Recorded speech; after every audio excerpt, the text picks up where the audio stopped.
అందరికి శనార్థులా మనం ఇవాళ ఏడుకొచ్చినామంటే కన్నారం జిల్లాలో ఇక్కడ పెద్ద రోడ్లది మరి భవనాలది ఆఫీస్ అట్ట ఇది. మనం ఏం చేసినామంటే ఇక్కడ రోడ్లు ఏటు పడతాంటే నిర్మాణాలు జరుగుతానే క్వాలిటీ ఉంటలేదు. అది మనం ఇటు పోతుంటే అటు ఎగిరిపోతుంది రోడ్డు.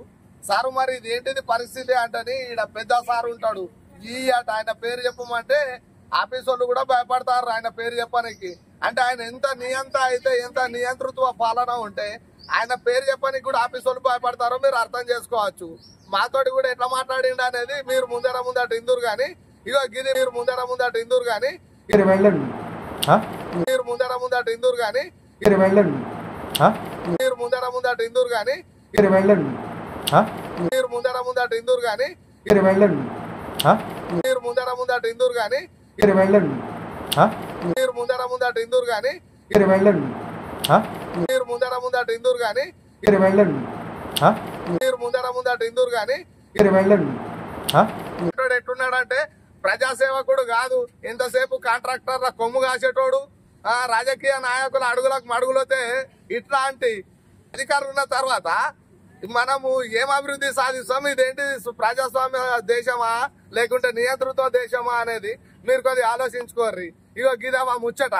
నేను జగడాల జాదవ్తో మోతగారి ముచ్చట.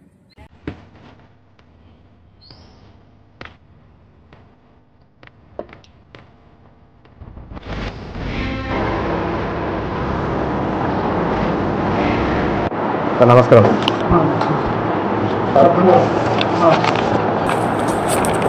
మేము సమాచారం ఇచ్చాం సార్. దాని మీద నాకు క్వాలిటీ కంట్రోల్ చేయాలని ఒకటి ఇచ్చారు రిపోర్టు. ఇంకొకటి అంటే మా పరిధిలో రాదని చెప్పారు. అయితే సెక్షన్ 3 ప్రకారం 6(3) ప్రకారం మీరు ఫార్వర్డ్ చేయాలి. మీ ఏ కార్యాలయం ఉంటుందో అది ఆ డిపార్ట్మెంట్ ఫార్వర్డ్ చేయాలి సెక్షన్ 3 ప్రకారం. అది మీరు చేయలేదు. ఇంకోటి క్వాలిటీ కంట్రోల్ మీరు చేయలేదని ఇచ్చారు రిపోర్ట్. చెప్పండి. అదే అడుగుదామని వచ్చినాం సార్. మేము కరెక్ట్ ఇచ్చాము. నమస్కారం సార్. మేము కరెక్ట్ ఇచ్చాం. ఇప్పుడు సెక్షన్ 3 అంటే మీరు వెళ్ళండి.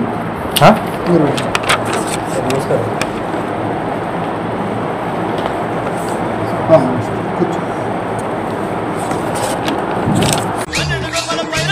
నేను జాదవ్ జగడాల జాదవ్తో గోదావరి ముచ్చట్లు అచ్చవారం మళ్ళా మనం